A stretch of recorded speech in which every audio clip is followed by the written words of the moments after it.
Hindi mo ba kayo naniniwala na sa amin po, sugo po namin kinikilala si Manalo po, yung sugo po namin sa uling araw? Hindi ko kayo naniniwala na siya ay anghel na ang kalagayan niya ay tao? Hindi kayo naniniwala? Wala sa Bibliang anghel na kalagayan ni tao. Wala po nun sa Biblia? Wala.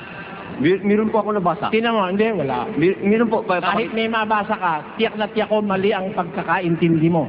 Sige. Alam mo kung bakit? Huwag ka magagalit, ano Sige lang, kapatid? sige lang. Kasi, hindi naman natin dapat pag-usapan ngayon yung paniwala mo eh. Sige po. Ang dapat natin pag-usapan yung paniwala ko kasi kahit matagal mo nang pinaniniwalaan yan, baka sakali makita mo yung gusto kong sabihin.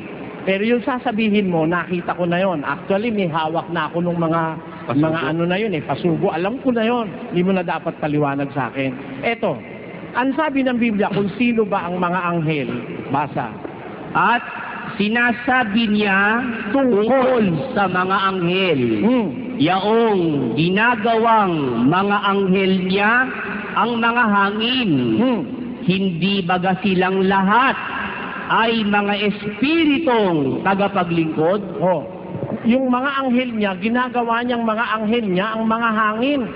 Tapos ang sabi niya, hindi ba silang lahat, yung mga anghel, ay mga espiritong tagapaglingkod? O hindi lahat ng anghel ay espiritong tagapaglingkod na mga sinugo upang magsipaglingkod sa kapakinabangan ng magmamana ng kaligtasan. Ang mga anghel, mga sinugo upang mga espiritong tagapaglingkod na sinugo upang maglingkod sa kapakinabangan ng magmamana ng kaligtasan. Yun ang mga anghel. Mga espiritu yun paano magiging anghel si Mr. Manalo? Hindi naman siya espiritu. Paano itong talata lang di pababasa? Sige, pabasa natin. Apokalipsis? Hindi po. 12, hindi, sandali. 13:21 ng hukom. 13:21 hukom. Basa. 21. Ngunit hindi na napakita ang anghel ng Panginoon kay Manoah o sa kaniyang asawa.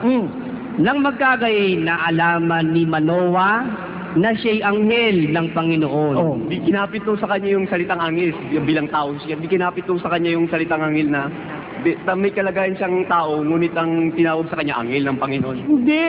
Anghel talaga yung napakita kay Manoah. Spirit, di ba tao si Manoah? Ha? Tao si Manoah? O tao si Manoah. Siya nakakita ng anghel. Hindi naman siya yung anghel Sige. Ulitin natin. Ulitin natin. Hindi ko lang napakita Sige. Basahin natin. Ngunit hindi na napakita ang anghel ng Panginoon kay Manoah. Kita mo. Di hindi si Manoah yung anghel, kundi yung nagpakita sa kanya, yun ang anghel ng Panginoon. Hindi si Manoah. Yung katuloy niya po na, kung gayon nalaman ni Manoah na tuloy natin, anghel. tuloy. Sige po.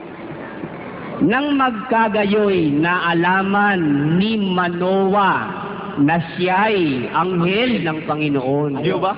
Hindi siya yun. Yung siya, the pronoun siya is referred to the angel which was seen by Manoah. Hindi sa kanya yung siya na yun. Babasahin ko Hindi ko pa ito na sa mga ministry. Hindi ko pa ito na Kala. Papakita ko lang yung English,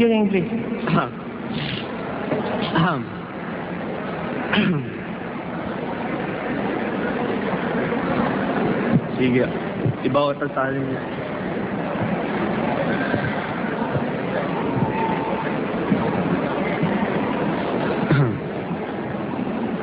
But the angel of the Lord did no more appear to Manoah and to his wife. Then Manoah knew that he was an angel of the Lord. Tamo? Yung nagpakita sa kanilang dalawa ng kanyang asawa, yun ang anghel ng Panginoon, hindi si Manoah mismo. Yung siya natutukoy ang anghel. Referred to the angel yun. Hindi yung pronoun na yun is referred to the person that have shown himself to Manoah and his wife. Kasi nagsusuri lang ako sa Biblia, nabasa ko yan. Hindi naman masama yun. Nabasa ko lang.